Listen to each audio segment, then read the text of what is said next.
Well, man, it's good to see you. It's been a long time. I know I was trying to think the last time we ran into each other, and it was probably it was a restaurant somewhere in Ashland. I remember walking in and seeing you and saying, "Hey," and even that's been like I was thinking that's been probably close to 10 years ago. So, this is going to be a fun episode today. You're going to enjoy this. And I know I'm going to enjoy it because we're going to take a couple trips down memory lane. But No kidding. so you've seen my guest today from Dr. Oz, MythBusters, Good Morning America, National Geographic, Humanly Impossible. The list goes on, and I'm sure wherever you've seen him fire up the pipes and break the glass just whenever he wants to. So I'm going to introduce you to my friend Jaime Vendera. Jaime, what's going on, brother? How you doing? That's good to see you. Good to Luckily, see we you. caught up a little bit before we started filming, but God, like you said, it's been probably 18 years or so since we did lessons. 18, Yeah. 19, no, maybe 17, something like that. You said it was Yeah. right around the time of Good Morning America, and I haven't seen you for about 10 years, and we live so close. I know that's what's so Yeah. crazy about it. And you and I were just joking about is it's crazy that you could find a way to catch up through other means, but nowadays, what option It's do the you only really? mean. Yeah, it's Yeah. the only option we've got. But you know, one of the things I wanted to start with, and we'll talk about some other things along the way. But one of the things I've always been curious, and you and I have never talked about this that I recall. I know that you studied at the Musicians Institute, so you went to Correct. VIT. Yep. You moved out there. Was it right after high school? About a year after high school, so I wasn't out there really long. My drummer was out there probably a year after I came back. Okay. What an experience. I Yeah. mean, it was still like high school, just with a lot of partying, so it was intense. And plus, you get thrown into that situation when you're from a little town like Portsmouth, Ohio. Yeah. Oh my Lord, it's 24/7. It's not as crazy as Vegas, and in a ways it is, but you see all these singers, and they're phenomenal singers. And there were some bad singers, and I was probably closer to one of the bad singers. It was overwhelming. It was crazy. Of course, it was end of the '80s, beginning of the '90s, and we still had that big voice like Steelheart and Spread Eagle and all these amazing Yeah. bands with these amazing singers. So trying to compete with that, and that was even before Nirvana. When I came back home, and then all of a sudden, bam, Teen Boom. Spirit's out. Just changed the world. Yeah, like turning on a dime, man. So much stuff changed literally almost overnight. Yep. It's like you could watch it happen in real time on MTV Yeah, it was back when crazy. MTV played music. But was it so you went out there right after high school? For as a kid, I remember I think a few of your influences, but I was always curious as a kid. What was it that drew you to voice? What was it that drew you to singing as a kid? You always hear these stories like I was 3 years old when I started singing, and I've told this many a time, but I literally was 3 years old. I'm playing at my grandmother's house, and she had this big, long front room and like two little steps that came up in the kitchen, and then it went around to the right, and there was a record room, and then go all the way back to the front of the house. There's all these rooms. So I'm running through there in my socks, and she's got the record player on, and Jailhouse Rock by Elvis Presley's on. Oh, that's And cool. in that minute, I paid attention, and I literally remember this, even though it was 47 years ago, hearing that and stopping and sliding in my socks and stopping in front of the record player and Yeah. listening, and I was entranced, and that was it. I was in love. I mean, I remember for my birthdays, begging my mom, she would get me Elvis records, and then from there, like I sang in choir, and I got into Def Leppard when they first came out, but I really wasn't a rocker kid. I'm Yeah. gonna get smacked for this, but I loved Wham and Culture Club. Absolutely love Prince, and Oh, regardless of what you think, all three of them singers are phenomenal. yeah. So, I sang that through high school. I didn't even get into like rock singing again or rock music until my junior year in high school, and I love keyboard. So I guess I'm lying a little bit. I loved Van Halen and Journey because of the keyboards. So Yep. my mom bought me Yamaha DX21 right around my 15th birthday for Christmas, and I just sat there and tinkered, took a few piano lessons, and did that on my own until I was 16, and then I joined this local band called Flint's, and these guys are all a lot older than me, 10 years, 15 years older than me, and I'm playing in bars, and I'm not used to doing rock music, but it was my only outlets. Yeah. But then I started to fall in love, and then Poison came out. You know, Rat was already out, Bon Jovi. We started picking up some of that. Bam, then Guns N' Roses and Bullet Boys, and I discovered Vinnie Vincent Invasion. And the one for the high notes that really got me was Jim Gillette from Nitro. I You do know, remember that. I remember your love Freight for, Train. yeah. You know, well, come on. I mean, I owe this guy a lot. That's the reason I break wine glasses. Yeah. You know, we became. They used to tour, and he had on a program called Vocal Power, and I bought it, and it never showed up. So moved out to MI. Someone had it out there, and he let me hear it. And then when I moved back, I saw Jim at a concert, and I'm talking to him and Michael Badio, and I was like, man, I never got it. And he said, man, I'm sorry. You know, I took off on tour, and Doug Marks was handling it. It possibly could have got lost in the mail or even not shipped. We didn't mean to. So they gave me a bunch of like demos and stuff. And then I'd go see them every time they were around, and I'd ask him vocal question after vocal question, just nitpick him to death. And back in like around the time we were working together, 2002 or something, I Yeah. started the Voice Connection and interviewing all these singers, Tony Harnell, and then Stephen L. Jerry, and I then remember that. reached out I to remember Jim. that. Yeah. So, and Tony and I are still close to this day. I mean, I've stayed with Tony. We worked on projects together. But I remember trying to get a hold of Jim. I think he's gotten to remember me. I mean, I bugged him. He gave me lessons, but it's been 10, 15 years. And I get this phone call. We just got in, and this is voice Jamie. And my wife said she knew it was Jim Gillette because I went, that's the only person to make me drop my jaw. And we did the interview. We stayed tight. We became friends again, and we'd Skype all the time. I mean, almost practically every day until he offered me a call. He texted me or he emailed me because they're in Bahamas. He says, "Hey, you want to be on TV?" I'm like, "Sure." Doing what? He said, "Breaking glass with your voice," because they did it in the Freight Train video. And I'm Yeah. telling you, Aaron, my heart dropped, and my whole being said, "Absolutely not." But I've been wanting to do this since Freight Train came out back in the '80s, and my mouth said, "Absolutely," because I couldn't let Jim down. Yeah. Yeah. Sure. And he says, "Dude, don't be nervous. You got me in your back pocket. I'll teach you how to do it." And boom, it just took off from there. And what was the appearance that when you said you want to be on TV? What did That that was lead Good to? Morning America. Good Morning America. Okay. Yeah, and that was just supposed to be a one-off, but they had like 20 something opera singers from the Boston Opera, and I didn't know this, so I'm there on Saturday night. So Sunday we're rehearsing, and they said, "Look, Good Morning America wants an opera singer, but we want a rock singer." So they said, "Do you mind teaching these people how to do it?" And I said, "I'm a coach, whatever, I don't care." So we worked all day. I watched singers lose their voice from attempting Yeah. this, because it is, I mean, you heard the sound. It's a nasty pharyngeal tone. You wouldn't sing with it, but it's very extremely heavy on your voice. So when we did the show afterwards, they were so impressed. They said, that Dr. Roger Schwinke from Meyer Sound, who was there, he said he was testing you, and you were literally every bit of 20 decibels louder than every opera singer that tried to break a wine glass. Oh man. And I'm like, wow. And they said, "We think you can break one without it." And I'm like, I don't know. But I practiced and I got it, and we did MythBusters. So Well, I do remember Good Morning America because I hadn't been to your studio for a bit, but I remember when you were on Good Morning America because we were in touch and you had told me about it.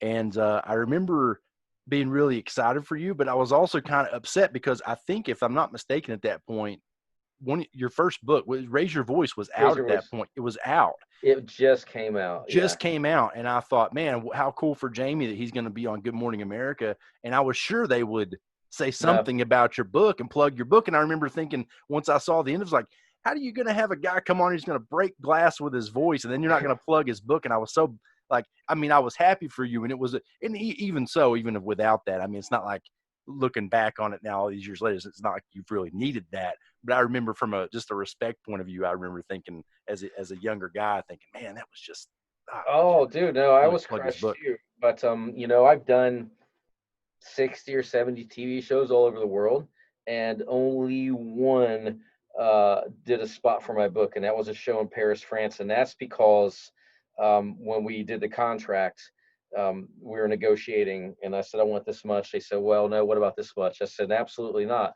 unless you put my book on your show. There you So go. we did that, and it's like, yeah, all these television companies are like, oh, we can't do, our laws won't allow us to do that. So, but it's no big thing. Yeah.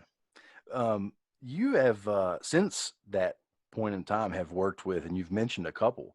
You've worked with really quite a who's who of artists, vocalists, I should say.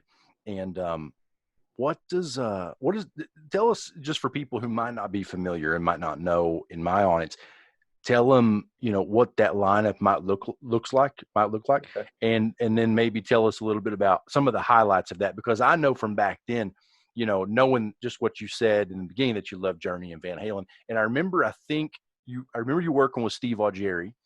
No, I didn't And actually work with him. I tried. oh, I'm sorry. Yeah, we're good friends, and we've talked voice many times. He's like one of the first ones when I was interviewing that him and Miles really connected with me, and Tony too. And I will say for all three, um, like I've been to when Blackbird was just coming out with Miles. They thank me on the record, and I get so many people saying, "Oh, you're Miles' vocal coach." I'm not Miles' vocal coach. I've never been. But what had happened is he was sick on the tour when Blackbird, before the album was even out, and in Raise Your Voice, I have that fixer elixir. And I'm like, oh, here's what you need to have somebody go get, and you gargle this stuff, it'll get you through the show. And it did. And he even texted me late that night after I was coming home. He says, dude, thank you.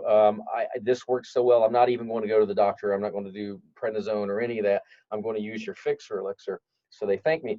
Jerry just, he was just down to earth. He's one of the first people I connected with. And, I was there with him. And, when he left Journey, we talked about a lot of that. Tony Harnell, same situation, man. He just really connected with me. I think it was because when we did the interview, I said, I love how your full voice is so powerful and it goes high, but so angelic. He says, dude, you're the first person that's ever interviewed me that gets it. Everybody else is falsetto. And he doesn't sing in falsetto. That's Yeah. a natural, true voice. You can sing as high as you want. You can choose to sing in falsetto, but he doesn't, unless he's doing it for a collar. So a lot of these guys I've connected with and stayed in touch with.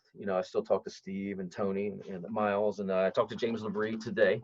And the James, different story. He actually is a student, and he has another great teacher named Victoria that I've actually we've conversed and traded info on Skype too. She's a wonderful woman. But with him, they were on the Gigantour, and I wasn't working with any rock stars. I had given my book before it came out to Brent Smith of Shinedown, and Sahaj Tikkanen from Ra, and that's the one that really helped me. Ra, with Sahaj, we connected, and since that time he sent me dozens of singers that he works with. But Gigantour, I reached out to interview James. They were coming through Huntington, West Virginia, and I said I shattered glass with my voice and blah blah blah blah blah. And he personally emailed me back and says, look, we're actually not doing any interviews when we're in Huntington. He said, but you're getting one. He said, the reason being is I told the guys what you said, and we don't believe you can shatter glass. He said, we're not calling you a liar, but we just can't believe it can be done. Yeah, so right. My old drummer, Keith Gilbert, we went, and I'm on a tour bus, and James says, so you can really break glass with your voice, huh? And I let out this big blood-curdling scream. And Keith says, do you want me to run out the car and get the wine glass to show him? And James says, don't even bother. He says, I have no doubt anymore. And we became friends. And that was 2005 and 2008 or 2009. I mean, we're just talking. He says, hey, you want to try doing a couple lessons, talking back and forth? I said, yeah. And so I worked with him before Black Clouds and Silver Linings, and I just worked with him before Distance Over Time. But we stayed in contact. I don't believe in having like dozens and dozens and dozens of lessons. I'm too busy. Yeah. What I've created with the ISO method and the way that I train, it's like going to the gym. If you learn bench press, squats, deadlifts, and you pay attention to your form, you're good to go. You don't need somebody there with you every week. But with Dream Theater, I think I hooked up with Indigoop Management, and I worked with Future Leaders of the World, and then Kill Hannah. And then it was just reputation. I've worked with so many bands. A lot of bands are up and coming. A lot of people don't know about, but good bands. I don't even remember half the people I work with because I'll do 2 or 3 lessons and then we move on. And then, for example, Kevin Rudolph, who sang Let It Rock, we worked together 10 years ago. And then 5 years ago, and we just did 2 or 3 lessons right before COVID hits. And I said, "Come see me when you need me. Yeah. You don't need me all the time." So Well, I'll just comment real quickly on just that lineup that you talked about with Tony and Steve, and of course, I mean, LaBrie is fantastic. And one thing about Tony, I'm a fan of Tony's too, and I'm really hoping that enough things come to pass before the fall and the tour with Tony and Michael Sweet will get to I take know, place. I'm really I hoping know. because I've talked with Michael a little bit about that tour, about tour 1987 is what I'm referencing, and even Mika, who's the opening act, Yep. fantastic. She was on the Voice. Is that? Yeah, that's right. Well, she was one of those anomalies where she's on. I don't even know if there has been someone else that's been on both, but she was on The Voice and American Idol. I'm sure there probably is someone else. She was on both. Just signed with a new management company this week. But with Tony, I'm really hoping to touch base with him soon and have him on, because I would just love to talk with him about the new project. Of course, he's got the Echo Bats that he's going to be promoting Yeah. here soon, and then with Steve Algeri, I was so happy to see him. He had such a cool story coming from the fact that he was really a construction worker for the Gap, Yeah, I and know. coming from that to step into Journey, and what a cool story that is, Well, I'm going to get smacked for this because I'm a huge Journey fan. I mean, Sure. Steve Yeah. Perry is Journey. I like Arnel Pineda. I think he's amazing. But my favorite album is Arrival. Yeah. I didn't like Steve. I did not want to like Algeri when he came out.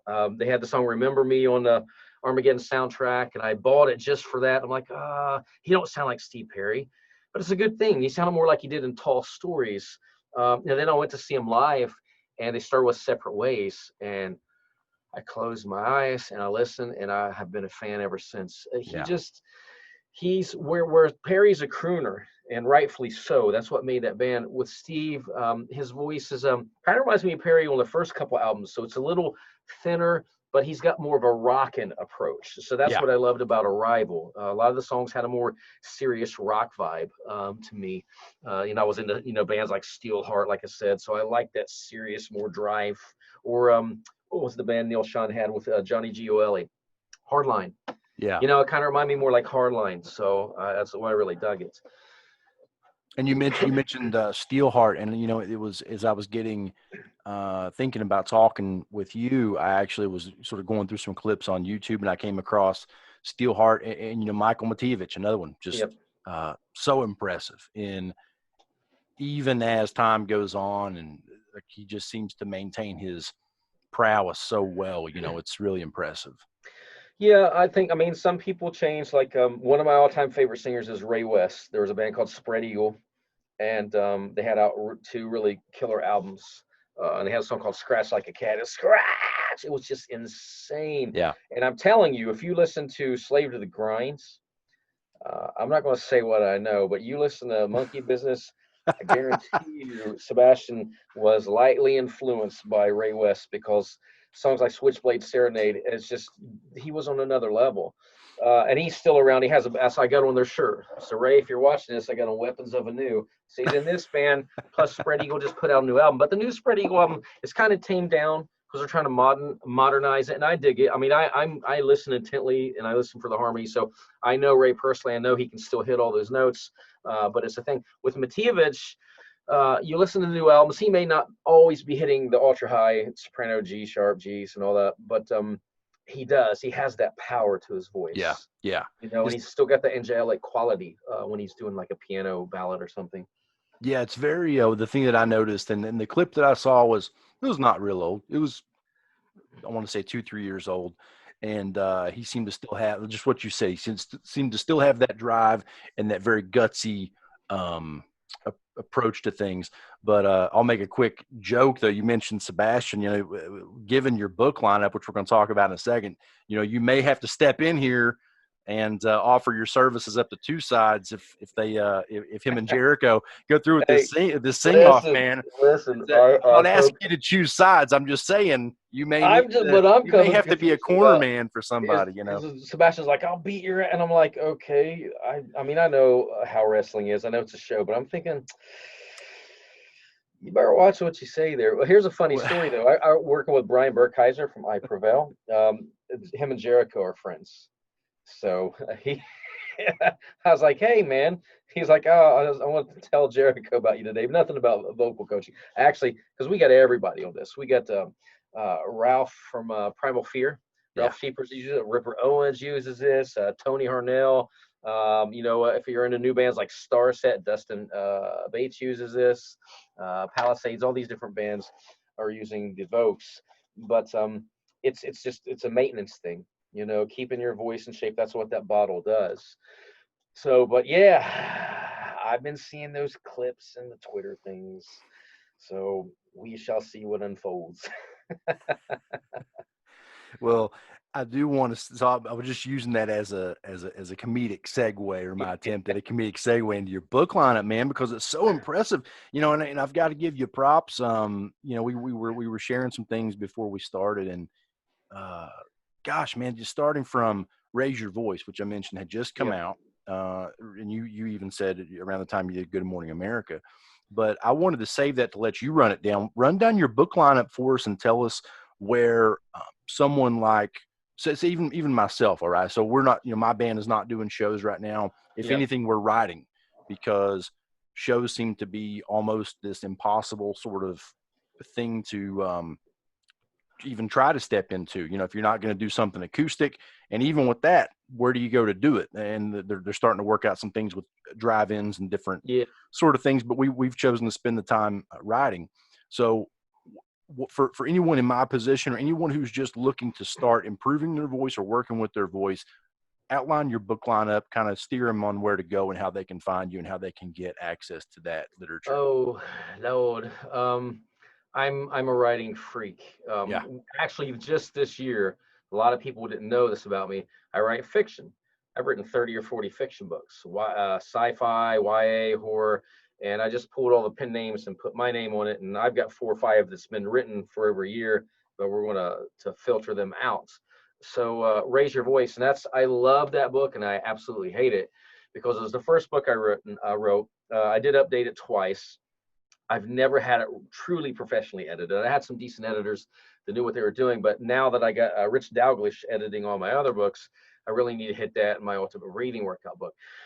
They can get them on Amazon. They can go to JaimeVendera.com, VenderaPublishing.com. You talk about the virtual world. I mean, I've been in the virtual world. I've been in teaching on Skype for probably 15 years, somewhere around there. I mean, for quite some time.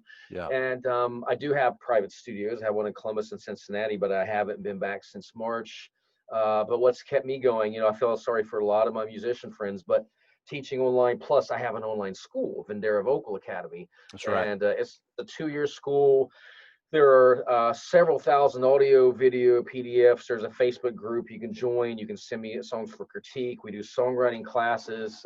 We have workshops, clinics, all kinds of things. So I stay virtually interactive with all the students in there. And then, of course, I teach online. But if you're new to it, start with Raise Your Voice. You'll love the book.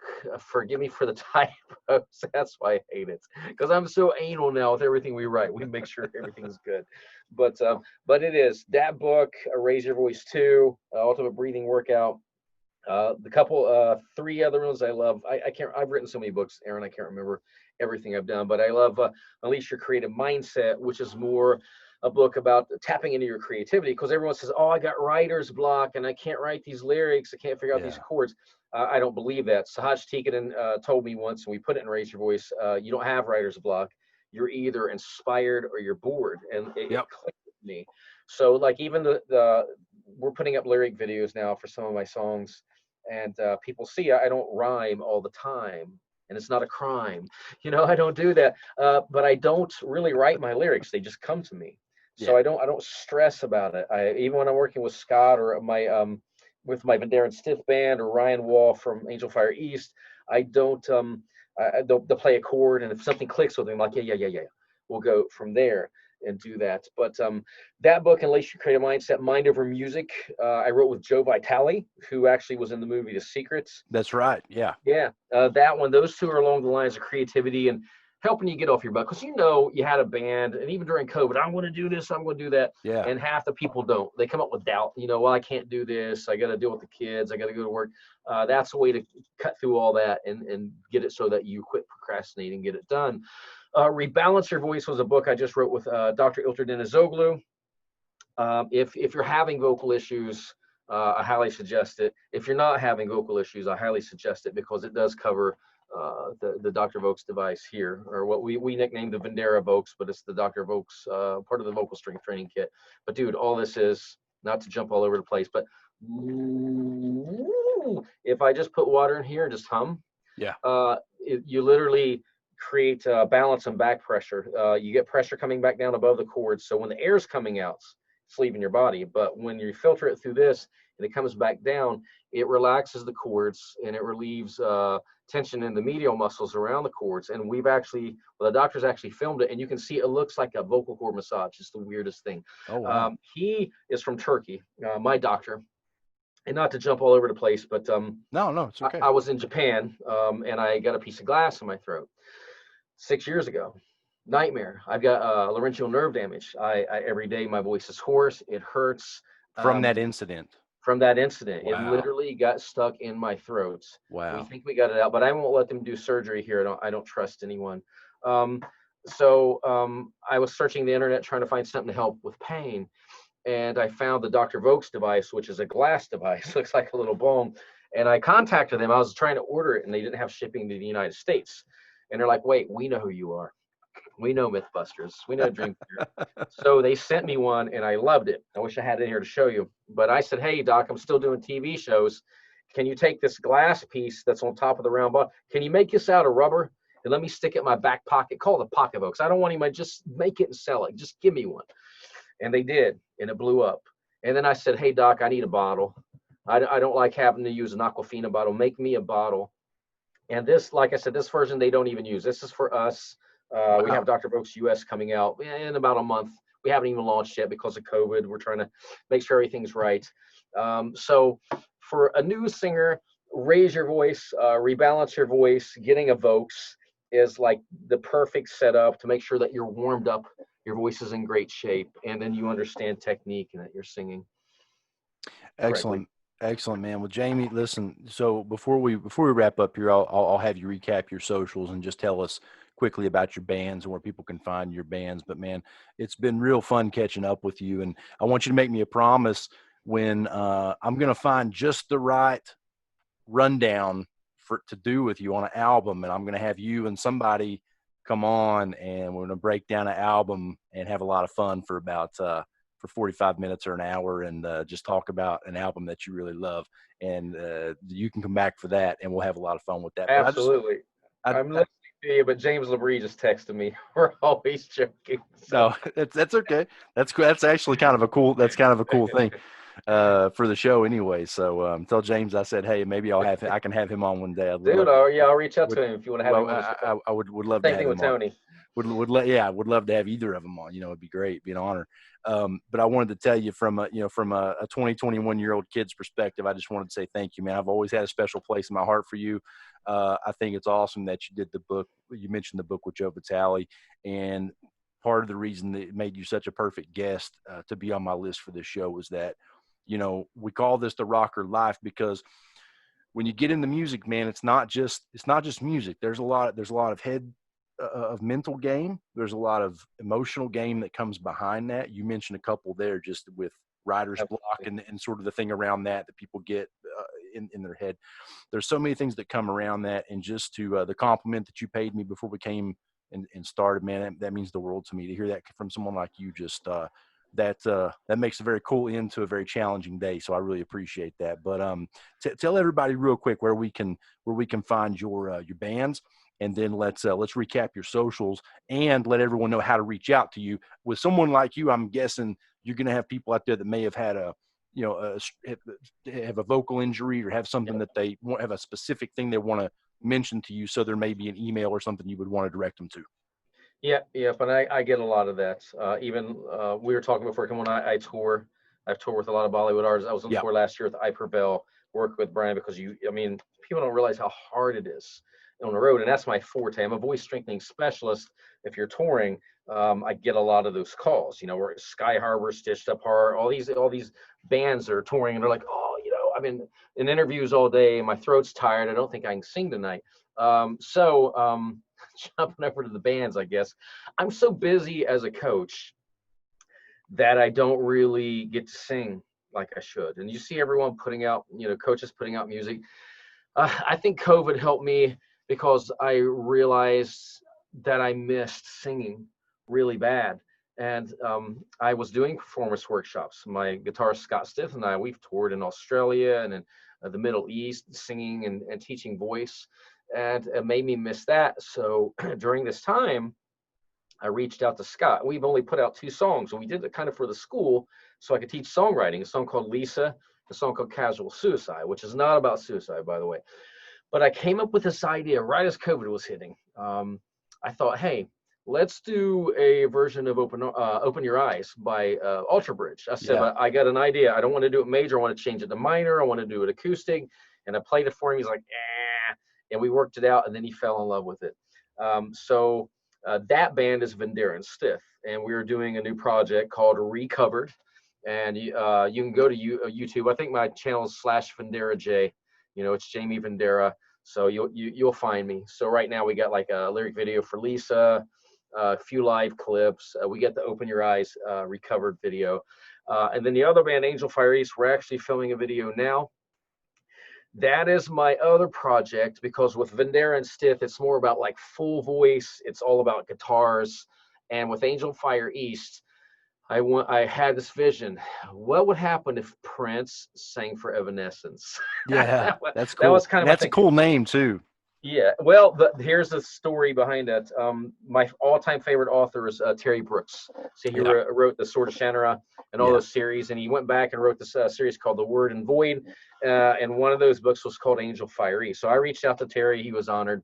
So these songs are stories about those books. So the first one, Fallen, we just got it back. That was mixed by a guy named Max Karen, who mixed and recorded Zombie for Bad Wolves. Yeah. And so, dude, we've been setting it for a year. I just haven't been happy with it. And when Max mixed it, oh my gosh, it sounds amazing. So I'm doing a lot of falsetto purposely in this. I can hit the notes. I want that tone, and I'm playing a lot of piano. So it's drum heavy. So Angel Fire East, Vendera and Stith. If you go to JaimeVendera.com, JaimeVendera.com, you can find it. Angel Fire East Band on Instagram. Like I said, we're just getting started, and we got a lot to do. So I want to put out songs and get back to doing workshops and play my own songs or the recovered tunes. As far as reaching out to me, Jaime at JaimeVendera.com. VenderaPublishing.com, VenderaVocalAcademy.com, like if you want the books or if you want to join the school. And that's it, man. I'm not really, it looks like I'm socially savvy online, but my partner Ben Valen handles the school. All the ads you see, the podcasts we done, Sing Better Fast, that's not me, that's Ben. He's amazing. I don't have time. I don't have time or the patience. I'm like a squirrel, man. I'm all over the place. You know what I think that makes you? Smart. ADHD. Oh. I think that makes you very, very smart. Let somebody else handle that stuff. Thank you. I hope everyone likes the Open Your Eyes video. Hey, Miles Kennedy liked it. So that's all I care about. And it sounds nothing like Miles. I wouldn't even attempt that. Well, in closing, let me tell you this. So, because I've only got to share this with a couple of people. One was I believe it was Justin from Dirty Honey, because they were opening for Alter Bridge on this last tour. So did you go to the show in Columbus? No, I was working with I Prevail that day. That was the same day that Louder Than Life was going. It was definitely. So I had my cousin, my singer, picked up a couple tickets to go catch. It was Alter Bridge and Skillet, but I really wanted to see Alter Bridge because I'm a Miles Kennedy fan, and but I'm even a Mark Tremonti fan. I'm just a fan of Alter Bridge in general. So we went to the show, was blown away by Dirty Honey and became a fan of theirs. But then with Alter Bridge, so Miles just basically told the crowd that he was sick, was under the weather, was going to give it his best. And I'll tell you, man, two things I picked up from that. That dude is a road warrior, man. Not a lot of people could have. I could hear it. I could hear how sick he was, but he still got through that set. Yeah. And then secondly, I had no idea what kind of vocal chops Mark Tremonti had. It was incredible. He just completely blew everybody away because we're all looking at each other like who knew, you know? Yeah, I mean that's what people don't understand.